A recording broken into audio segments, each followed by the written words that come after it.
તમે જોજો કેટલી વાર તો એવું થયું છે પ્રભુને કે આપણા જ સગા આપણાને વિદાય કરવા આવે, આપણે જોયું હશે ને, ત્યાં પછી વિદાય કરીને સ્મશાનમાં હાથ પગ ધોવે અને ત્યાં જ બેસીને ઘારીને ભૂસું ખાય. આ સુરતની ખાસ યોજના હોય છે કે આપણાને જ ઉચકીને જાય અને ત્યાં બેસીને રસગુલ્લા ઘારી આમ બધું ખાય. કેના માટે? ભૂખ લાગી હોય છે એવું બધાને ત્યાં, કે તમને ઉચકીને ગયા હોય છે. હવે તો ગાડી થઈ ગઈ છે, અંતિમ યાત્રા માટે ગાડી આવી જાય, ગાડી તમને ચોરાથી પછી ઉપાડીને લઈ જાય, ત્યાં પધરાવી દે તમને.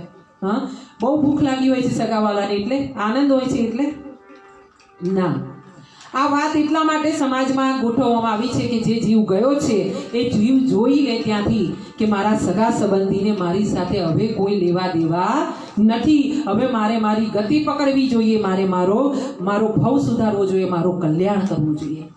હા, હવે મારે આ જન્મના જે સગા છે તે બધાને આશીર્વાદ આપીને એમની રીતે જીવે એમ એમને છોડી દેવા જોઈએ. નહીંતર